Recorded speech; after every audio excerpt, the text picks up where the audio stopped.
If your net worth is $0, a single piece of broken metal will cost you your next meal. If your net worth is $1 million, a missed phone call could destroy the company you spent 20 years building.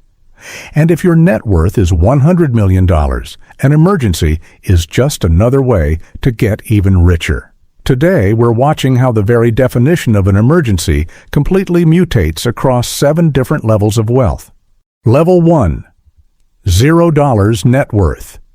You are 24 years old. Your net worth is exactly $0. You live paycheck to paycheck, floating on gig work and tips. It's 6 a.m. on a Tuesday. You are driving to your shift at a diner. Suddenly, your steering wheel shakes violently. A loud, metallic snapping sound echoes under the hood. Smoke pours from the engine. You manage to pull into a gas station. A mechanic wipes grease from his hands, looks at the engine, and gives you a number: $400. Your emergency isn't a stock market crash. It is immediate, physical, and brutal. You check your banking app. You have $14. You can't pay the mechanic. Because you can't pay the mechanic, you can't drive to your shift. Because you miss your shift, your manager fires you over a text message. And as you sit on the curb in the freezing rain, waiting for a bus you can barely afford, the real emergency hits you. You don't have groceries at home. You always ate the free employee meals at the diner. With no job and no car, your survival mechanism is completely deleted. The level 1 fear is hunger. That sounds terrifying. But you tell yourself, if I just had a little cash saved up, I'd be completely fine. You are about to discover how dangerous that assumption is. Level 2, $1,000, net worth. You are 26. You did what the personal finance blogs told you to do. You built a starter emergency fund. You have exactly $1,000 sitting safely in a savings account. It is 2 a.m. You wake up with a blinding, white-hot pain in your lower abdomen. You drive yourself to the emergency room. 4 hours later, a doctor in blue scrubs hands you a prescription and a discharge paper.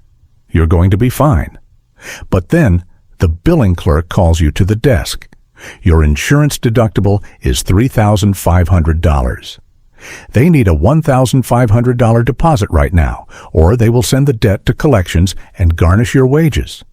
You pull up your banking app. You look at your proud $1,000 balance. Your emergency is a sudden psychological shock. At $1,000, your emergency isn't a complete lack of money. It is the horrifying realization that your money isn't enough to protect you from the real world. You have $1,000 to your name, but it is completely useless against the institutional machine standing in front of you. You are staring at the clerk's keyboard, feeling a completely new kind of panic. You did everything right, and you are still drowning. The level 2, fear is realizing your money isn't real. But surely, having serious 5-figure cash fixes this, right? Wait until you see what happens when the numbers get bigger. Level 3, $10,000, net worth. You are 32. You have $10,000 in liquid cash. You aren't worried about a $400 car repair or an ER copay. You have a pantry full of food and good health insurance. You are safe. You are sitting on a couch surrounded by brown cardboard moving boxes. Outside your window, a large yellow moving truck is idling at the curb. Today was supposed to be the best day of your life. Today is closing day. You're finally buying your first house. The $10,000 in your account is for the final closing costs. There is a knock at your door. It isn't the moving guy. It is a man holding a manila envelope. You have been served. 6 months ago, you were in a minor fender bender. You thought insurance handled it. Now the other driver is suing you for pain and suffering well beyond your policy limits. You call a defense lawyer. He tells you he can get the case dismissed, but his mandatory upfront retainer is exactly $10,000. Your emergency is not about physical survival.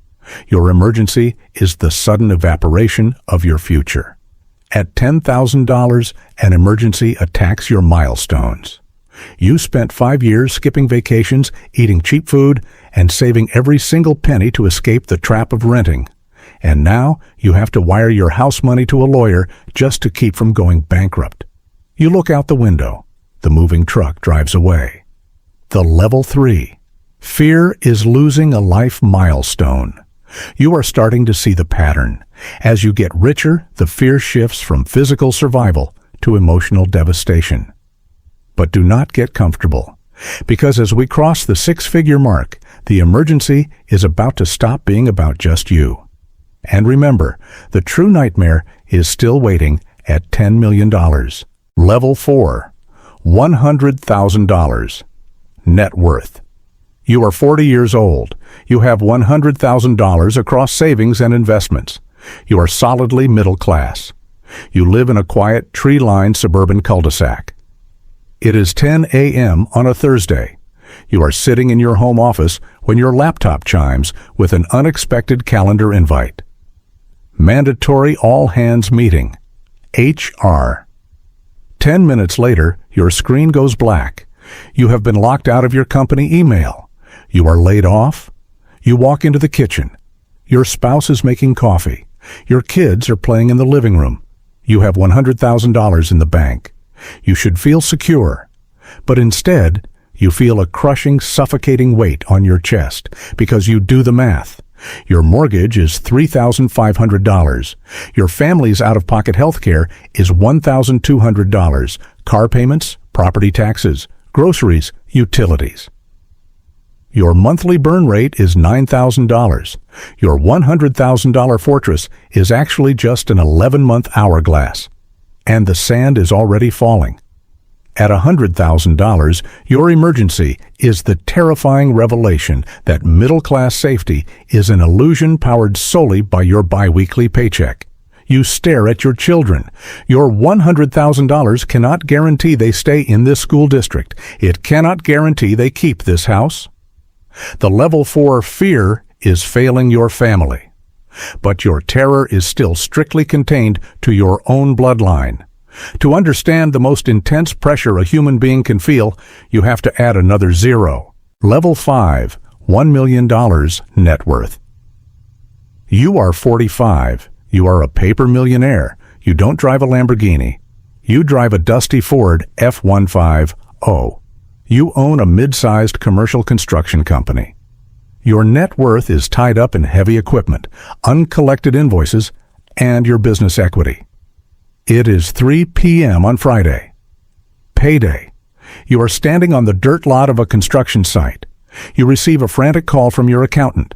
Your largest client, a massive commercial developer who owes you $600,000, just filed for Chapter 11 bankruptcy. The payment isn't coming. It is never coming. You look across the dirt lot. You are staring at 40 men and women in work boots and hard hats. Your emergency isn't about you.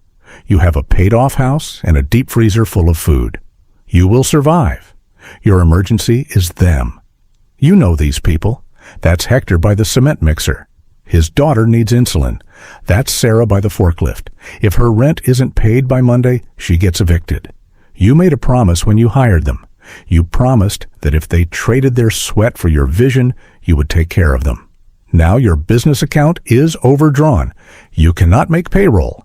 At $1 million, the emergency is the implosion of trust. If you don't find a way to pay them by 5 p.m., you don't just lose your business. You lose your honor. You fail the exact people who literally built your millionaire status. Hector waves at you from across the lot, expecting his direct deposit. The guilt is physically breaking you. The level 5. Fear is failing your employees. You think it can't possibly get any worse than being responsible for 40 desperate lives. But you have finally arrived at the apex. You're about to experience the darkest, most terrifying side of success. Level 6. $10 million. Net worth. You are 55. You sold your tech startup 3 years ago. You have $10 million in the bank. You don't worry about car repairs, medical bills, mortgages, or payroll. You are financially invincible. You live in a massive glass-walled smart home perched high in a gated community in the hills. It is 9 p.m. You are sitting on your leather sofa, drinking a glass of expensive scotch, watching the city lights below. Your phone buzzes. It is a text message from an unknown number. There is no greeting. There is no threat. There is no ransom demand. It is just a photograph of your wife walking out of her favorite coffee shop, taken from across the street.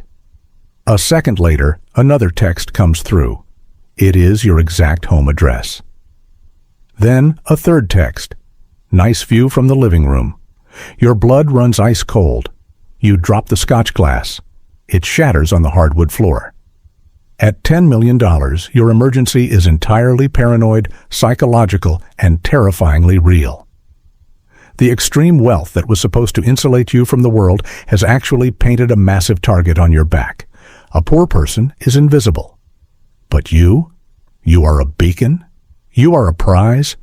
Your emergency is the total loss of anonymity. Someone knows who you are. Someone knows what you have. And someone knows exactly where your family sleeps. You run to the security panel, your hands shaking violently, realizing that no amount of money in your portfolio can unsend that text message. Wealth didn't make you safe. Wealth turned you into prey. The level 6. Fear is becoming prey. You are a 10 millionaire, hiding in your own home, staring at the shadows outside your window. But while you are paralyzed by fear, somewhere across the city, someone 10 times wealthier isn't hiding at all. They are hunting. Level 7, $100 million. Net worth. You are 60 years old. You run a ruthless private equity firm. Your net worth is $100 million. You are not stranded at a gas station. You are not crying over a lawsuit. You are not barricading a glass mansion. You are sitting in the back of a blacked-out SUV, speeding toward a private airport. To you, an emergency is never a tragedy. An emergency is a fire sale. Your phone rings. It is your lead analyst. He tells you that a massive, multinational logistics competitor has just become over-leveraged. Their stock is collapsing. They are desperate for a cash injection to survive the weekend. Your emergency has absolutely nothing to do with survival, family, or safety. Your emergency is time. You want to buy their entire logistics network for pennies on the dollar. You are frantically barking orders into your phone, mobilizing $50 million in liquid capital. Your heart is pounding. You are sweating. Why? Because you just found out your rival, a billionaire from a competing firm, is currently on his private jet, flying to make the exact same offer. At $100 million, the emergency is missing the kill. It is the agonizing, ego-crushing fear that someone else will exploit a collapse faster than you can. While the rest of the world is fighting for their lives, you are terrified of missing out on the ashes. The level 7. Fear is missing the opportunity. The conclusion. Life is just a series of emergencies. But the reality of those emergencies completely mutates as we climb the ladder of wealth. If you are poor, you fear hunger. If you have $1,000, you fear realizing your money isn't real. If you have $10,000, you fear losing a life milestone. If you are middle class, you fear failing your family. If you are a millionaire, you fear failing your employees. If you have 10 million, you fear becoming prey. And if you are ultra-wealthy, you fear missing the opportunity. Money doesn't eliminate emergencies. It never has. It just buys you a more sophisticated, more psychologically complex class of fear. So, look at your bank account. Look at the life you've built right now. When your next crisis inevitably hits, which emergency are you waking up to?